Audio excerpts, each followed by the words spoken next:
Bonjour et bienvenue dans Pharmagomag. Coup de projecteur aujourd'hui sur l'agencement. Avez-vous intérêt à réagencer votre officine? Que pouvez-vous espérer en retirer? Élément de réponse dans le reportage qui suit.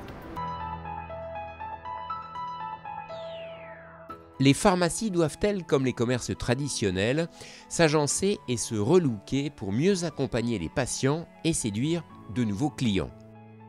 Incontestablement, la réponse est oui. Fini les pharmacies plus ou moins calquées sur le même modèle et qui ne vendent que des médicaments.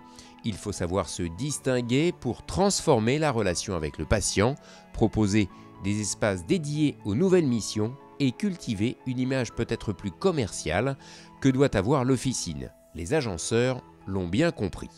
Il faut premièrement analyser la pharmacie, savoir un petit peu dans quel contexte le pharmacien évolue, dans quel contexte la pharmacie évolue. Et ensuite, il faut créer un lieu propice à la consommation, un lieu propice à l'acte pharmaceutique. Donc c'est deux mondes qui s'affrontent et la frontière, c'est les comptoirs. Moi, je dis souvent aux pharmaciens, donnez votre surface de vente à vos clients. Les gens se sentent plus libres et ont des actes de consommation qui sont naturels. Rénover, ça veut dire se reproposer à la clientèle en manière totalement différente, avec des modèles de relations innovantes, à travers des espaces performants, même en termes de ce qui est en train de changer sur l'accompagnement pharmaceutique, sur l'entretien, etc. Les nouvelles missions qui passent par exemple par l'entretien personnalisé nécessitent des espaces de confidentialité et donc un nouvel agencement. Mais l'agencement, c'est aussi la mise en avant de certains espaces dédiés à des spécialités plus rémunératrices, aromathérapie, orthopédie, beauté, libre accès. Le libre accès est la première pierre d'un changement radical.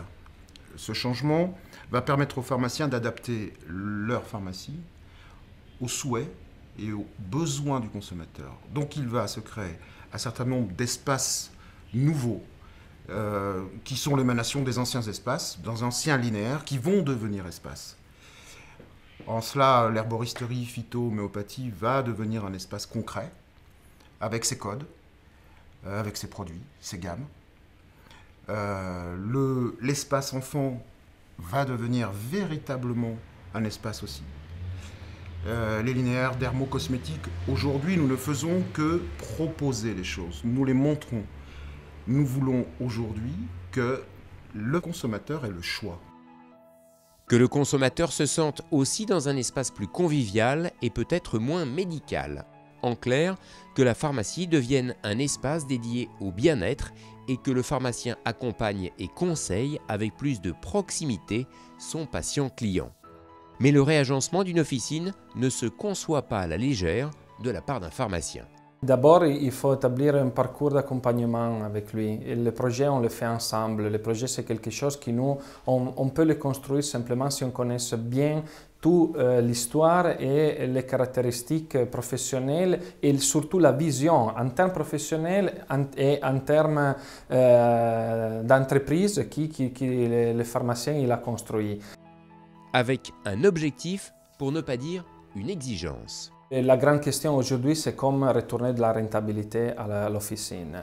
Et autour de cette question, nous, on cherche de construire des projets, de machines pour vendre en manière différente, capables de redonner ce type de rentabilité.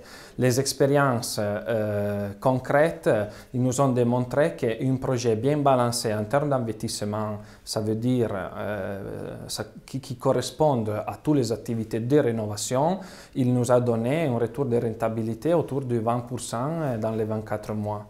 Un point à ne pas négliger dans le cadre du réagencement partiel ou total d'une officine, celui qui concerne l'installation de robots ou d'automates qui vont faire gagner du temps et de l'espace de vente. Le premier gain est lié à la productivité supplémentaire directe, c'est-à-dire on est capable à équipe constante de servir plus de clients avec encore plus de qualité de service puisque les gens sont plus présents au comptoir devant les clients et pourtant peuvent aller plus vite le cas échéant, ce qui n'empêche pas, et c'est le cercle vertueux, de passer plus de temps avec certains clients qu'auparavant parce que justement on maîtrise beaucoup plus le flux de préparation des ordonnances. Donc plus de présence au comptoir égale amélioration de qualité de service.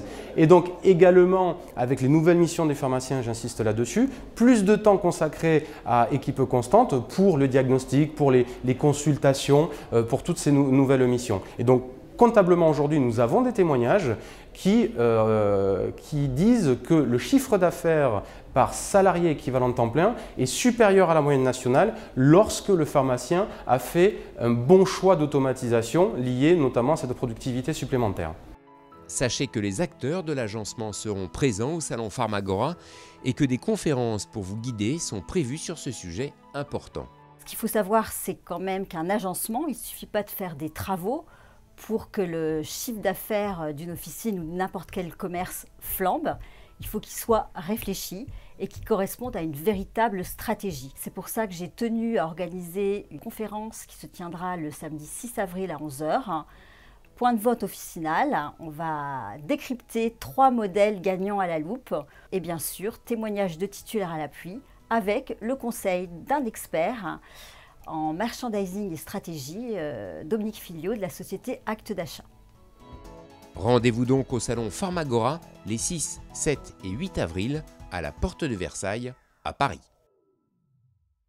J'aurai le plaisir de vous retrouver les 6, 7 et 8 avril en direct sur le plateau de Pharmagora TV. À très bientôt.